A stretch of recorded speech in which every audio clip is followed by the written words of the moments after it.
자, 새로운 아침입니다. 토요일 아침에는 우리가 하나님께서 주신 일주일의 은혜를 묵상하며 감사하는 날이고, 또한 새로운 삶을 살기 위한 또 주일을 준비하고 또 하나님의 능력과 지혜를 받는 시간입니다. 자, 오늘 마태복음 24장 36절에서 51절 말씀으로 하나님 말씀을 나눌 때 하나님의 교훈이 담겨진 기도 제목을 같이 한번 따라 하시겠습니다. 주님의 재림을 기다리는 좋은 자세를 갖게 하시고 나쁜 자세를 버리게 하소서. 아멘. 오늘 함께 기도했는데요. 우리 기도한 우리 성도들을 인하여서 우리 교회가 하나님의 보호하심과 인도하심을 받을 줄 믿습니다. 또 우리가 함께 기도할 때 이 기도가 이 공간을 메우면 하나님의 은혜도 이 공간을 메우는 줄 믿습니다.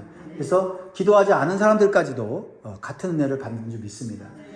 그것이 우리의 소원이에요. 또 우리의 신앙의 모습이어야 합니다. 나만 구원받고 나만 은혜받고 나만 잘 되는 것이 아닙니다. 그런 의미에서 우리 서로 축복하면 좋겠습니다. 당신의 기도로 우리가 삽니다. 우리 인사하겠습니다. 네, 당신의 기도로 우리가 삽니다. 우리는요 늘 미래가 궁금합니다.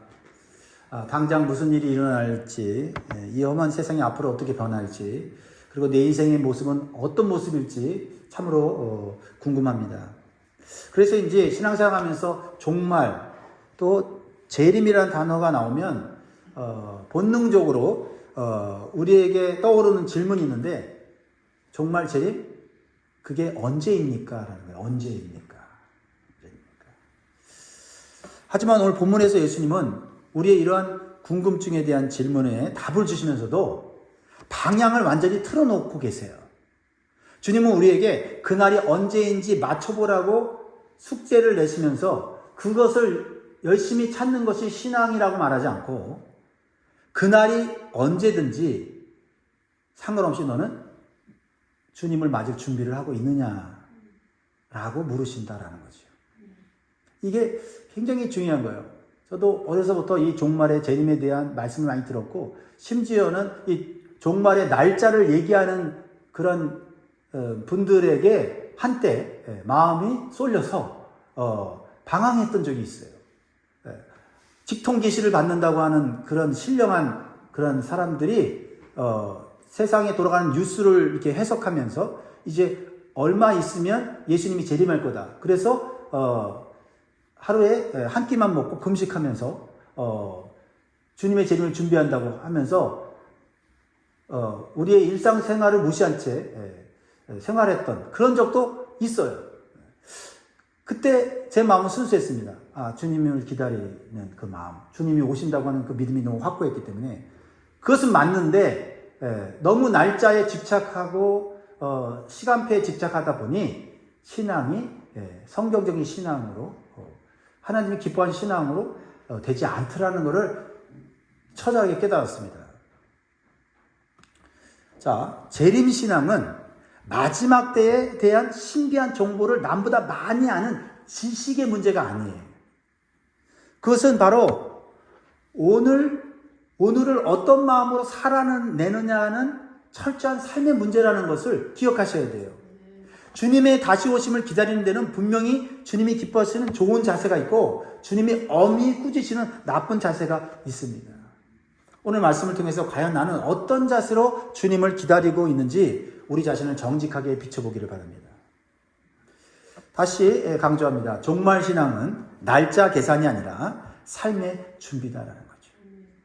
가장 먼저 우리가 점검해야 할 자세는 우리가 무엇에 집중하고 있는가 하는 점입니다. 많은 사람들이 재림의 시기를 계산해요. 믿지 않는 사람들도 재림의 시기를 계산하지 않지만 종말이 언제 오는지 정치적으로, 환경적으로, 또 과학적으로 어떤 이 기후 변화나 이 세상의 어떤 이 나라 간의 어떤 이 긴장과 갈등 속에서 나름대로 종말을 또 얘기를 합니다. 그러나 그러한 모든 것들은 사실은 분명한 기준이 아니에요. 이 세상을 창조하시고 또 이 세상을 구원하시고 또 이 땅에 새로운 나라를 건설하실 오직 하나님만이 하실 수 있는 일인 줄 믿습니다. 그거를 우리가 믿어야 돼요. 그것을 알리기 위해서 하늘에서 하나님의 아들신 예수님이 이 땅에 오셔서 우리가 종말이 무엇인지, 예수님의 재림이 어떻게 이루어질지를 미리 가르쳐 주셨다는 거죠. 그 중에 하나가 굉장히 중요한 말씀이에요. 사실 제가 이 36절의 이 말씀을 어려서 잘 배웠더라면 제 인생의 한 부분을 허비하지 않았을 거예요. 36절 같이 읽습니다. 시작. 그러나 그날과 그때는 아무도 모르나니 하늘의 천사들도 아들도 모르고 오직 아버지만 아십니다. 이 말씀은 참으로 명확합니다. 주님은 조금 더 기도하거나 열심히 성경을 연구하면 그날을 알 수 있다고 하지 않으십니다. 아무도 모른다고 못 박으셨다는 거죠. 왜 그랬을까? 이게 마지막 때 우리의 신앙을 견고하게 세워줄 메시지예요. 핵심입니다. 누구만 아신다고 했습니까? 오직 아버지만 아신다. 이 아버지는 누구예요? 하늘에 계신 하나님 아버지죠. 그러니까 종말의 날짜는, 시간은 하나님의 주권에 속한 영역이지 인간이 계산기를 두들겨 해서 알아내야 될 정보가 아니다, 지식이 아니다라는 거예요. 그런데 사람들은 자꾸 이런 하나님의 비밀을 자기 손에 쥐고 싶어 해요. 날짜를 알아야만 안심이 든다고 생각하기 때문이죠. 여러분, 과거의 역사를 보세요. 날짜에 집착했던 사람들은 대개 두려움에 사로잡히거나 반대로 자기만 안다고 하는 그 교만에 빠져서 사람들을 이리저리 영적으로 압박하면서 끌고 다니면서 그들의 재산을 탈취하고 망하게 하고 결국 자신도 망하는 그런 역사들이 반복되었습니다. 예수님이 전하시는 말세에 대한 메시지는 공포를 조정하거나 공포를 전달하는 것이 아니라 그러한 환난과 고통과 재난 속에서도 살 수 있는 복음을 전하는 소망의 메시지인 거예요.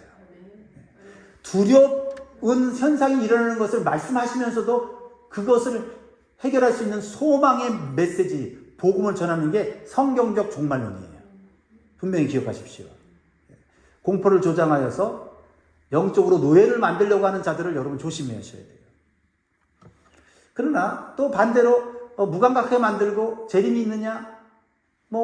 이 땅에서 잘 살다가 선하게 사는 것이 그냥 하나님의 뜻이지? 하고 이 땅의 삶에 매몰되게 하는 그러한 자들도 조심해야 한다라는 것입니다. 자, 예수님은 지금 우리의 시선을 날이 아니라 삶으로 돌리고 계시다는 거예요.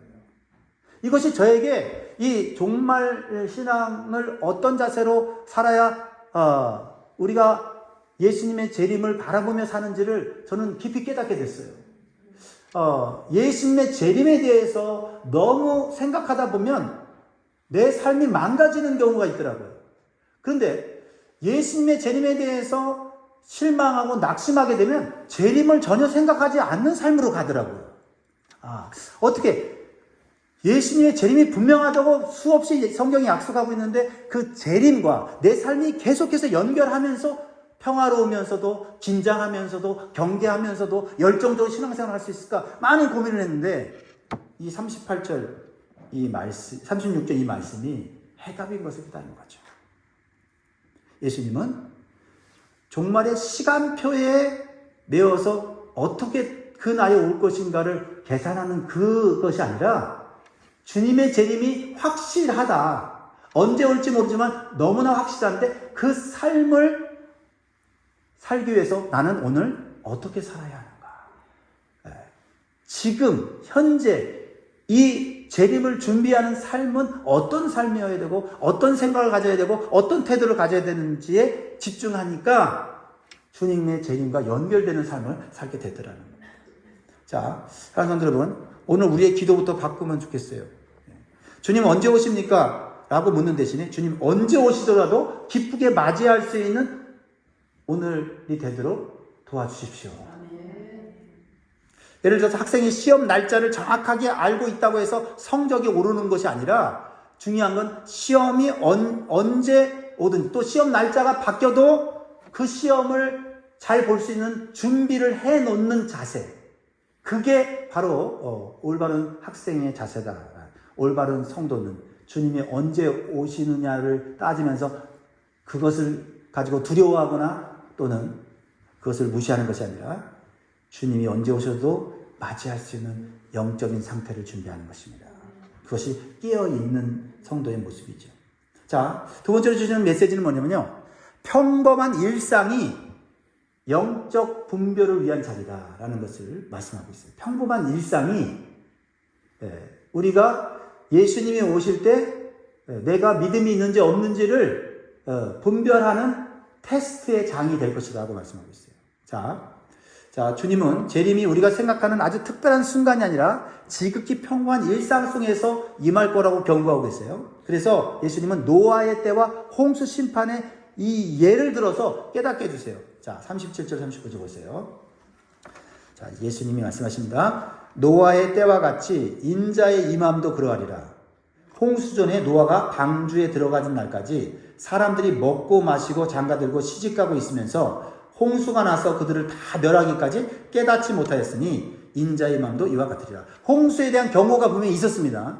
노아를 통해서 계속해서 있었어요. 근데 사람들이 홍수가 나서 멸망당하기까지 깨닫지 못했다라는 거죠.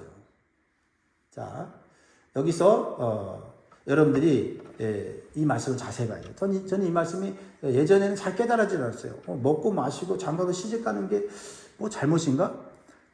잘못이 아니더라고요.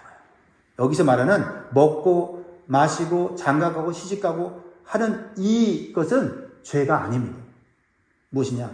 똑같이 일상생활 하는 중에 하나님을 의식하면서 일상생활 하느냐, 아니면 하나님을 의식하지 않고 하나님의 말씀의 경고를 전혀 생각지 않고 일상생활 하느냐, 여기에 있다는 거죠. 그러면 예수님 잘 믿는 사람들은 일상생활을 제쳐놓고 기도만 하고 봉사만 하는, 그게 아니라 똑같이 믿지 않는 사람이 있는 사람 똑같이 일상생활 하는데 왜 누구는 멸망당하고 누구는 구원받느냐, 이 메시지 속에 일상생활은 죄가 아니다. 그런데 일상생활 속에서 우리의 믿음이 하나님 보시기에 올바른가 올바르지 않은가, 그 영적 상태를 보시고 있다는 거죠. 겉으로는 똑같은 일상생활을 하고 있다는 거죠. 그것이 더 확실하게 나타나는 말씀이 40절 41절이에요. 자, 44절 보세요. 같이 읽습니다. 시작. 그때 두 사람이 밭에 있으면 한 사람은 데려가고 한 사람은 버려둠을 당할 것이요, 두 여자가 맷돌질을 하고 있으면 한 사람은 데려가고 한 사람은 버려둠을 당할 것입니다. 저는 어렸을 때 어떤 목사들이 이 성경을 해석하면서 아주 두렵게 저를 만들었어요. 예수님이 갑자기 오시면 누군가는 버림당하고 누군가는 휴거를 당한다. 그러고 내가 어떡하지? 내가 예수님께 들림 받으려면 교회에 있어야 돼. 교회. 내가 예배하고 있어야 돼. 기도하고 있어야지. 그때 진짜 확실하게 들림 받지. 이런 메시지들을 어렸을 때 많이 받았어요.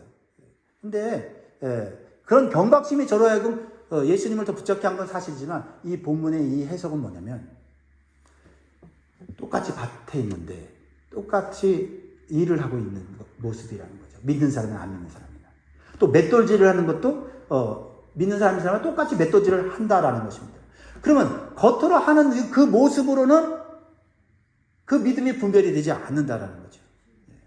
같은 장소에 있어요. 같은 일을 하고 있어요. 똑같이 땀 흘려 밭을 갈고 똑같이 힘을 모아서 맷돌을 돌리고 있어요. 그러나 주님이 오시는 그 찰나의 순간에 그들의 운명이 분명히 갈린 것은 무엇일까요? 그것은 장소나 일의 종류가 아니라 바로 예수 그리스도를 향한 영적인 상태였다는 거죠. 맷돌을 돌리면서도 어떠한 자세로 어떤 목적으로 맷돌을 돌리고 있느냐, 밭에서 일을 하고 있어도 내가 어떠한 목적으로 인생을 살아가고 있느냐라는 거예요. 그러니까 한 사람은 생계를 위해 맷돌을 돌리면서도 그 중심에는 늘 주님을 향한 갈망과 하늘에 대한 소망을 일치하면서 일을 하고, 그래서 오늘 이 일을 하는 것은 주님의 영광을 위한 일입니다. 주님이 나를 이 자리에 보내신 것은 이 일을 성실하게 함으로써 성실하신 주님을 드러내기를 원하시는 것입니다 하고 주님과 연결된 삶을 살면서 일상생활을 했던 것이고, 다른 한 사람은 버려둠을 당한 다른 한 사람은 몸은 밭에 있고 손은 맷돌을 잡고 있었지만 그 마음은 오직 이것을 통해서 세상의 유익을 얻고 내 만족을 누리고 내가 이것을 통해서 이 땅 가운데 떵떵거리며 멋지게 살아보리라 하고 맷돌을 돌리고 있었다라는 것이죠. 우리 예수 믿는 사람 열심히 일해서 일한 대가와 돈을 벌고 부유하게 되는 것 결코 죄가 아닙니다. 그것을 누구를 위해서 하느냐라는 거죠. 그것은 겉으로 보면 몰라요. 주님이 아시고 내가 합니다. 아멘. 오늘도 마찬가지입니다. 누군가 똑같이 예배당에 앉아서 똑같은 찬양을 부르며 맷돌을 들तील 일상적인 종교 행위를 하고 살아갑니다. 그러나 우리가 지금 누구를 중심으로 신앙생활을 하느냐는 다르다는 거죠. 그렇지 않습니까?